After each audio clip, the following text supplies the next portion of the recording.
sharing is caring, and James Harden is doing a bunch of that tonight. It has been almost exactly a month since you were traded to Brooklyn. You said when the deal was made that you wanted to lean into your skills as a playmaker, but I'm not sure that everyone believed you. He's not going to stand around and watch Kyrie and Kevin. Like, I want the ball. How aware are you, or were you at the time, of that perception, and how do you think things have actually gone? There's always going to be some kind of negative perception on James, but, that's when you go out there and just, continue to prove people wrong. The situation that I was with in Houston, consistently, every single night having to get 40 points to give ourselves a chance to win for a long stint of years is draining. And so just to be able to have a skill set of guys that you can be a playmaker and you can, get guys involved and not have to necessarily worry about scoring each possession, it's a little bit relieving for me. You have won 3 scoring titles. You have been MVP. How has your thinking evolved from maybe earlier in your career when that stuff was more at the forefront for you versus now when you wanted to make this move? I've pretty much, reached and accomplished every individual stat, or award that, I can or I would want to. And it's always been about winning.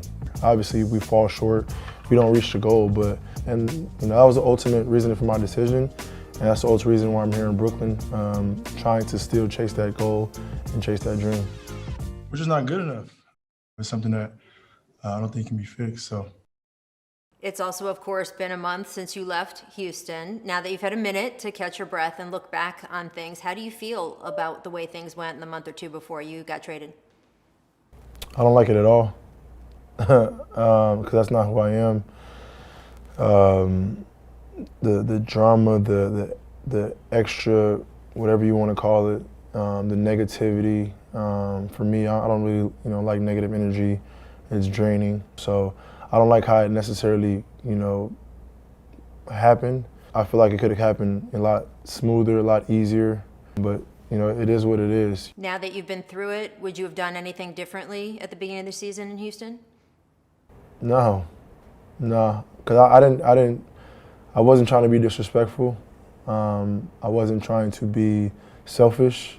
I feel like the front office, knew, where I stood and what I wanted. Apologize for how it went down, but I guess I had to do what I had to do in order to, get to where I wanted to go. Credit to Houston.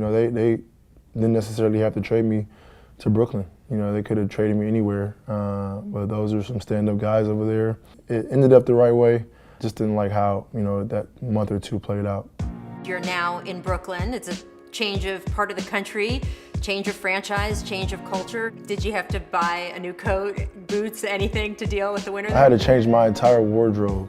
It's freezing. Like, now just being on the East Coast and playing, a lot of more East Coast teams is freezing. A lot more, a lot more big coats. I got to bundle up more. It's new fashion. All I'm saying is it's an opportunity for new fashion. So I expect it's to expensive. see you. It's expensive fashion. Well, that's true.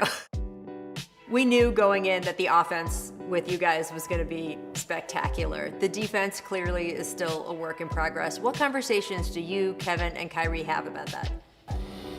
That, in order for us to get to where we want to go, we're going to have to, we don't have to be amazing. We just have to be solid.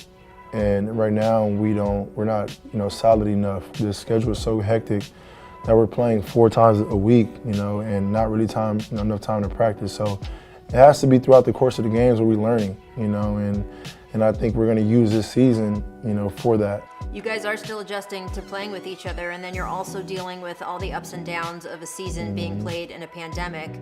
You had the most bizarre game last week where Kevin Durant is told he can't start the game, then he plays a little bit, then he gets pulled in the third quarter.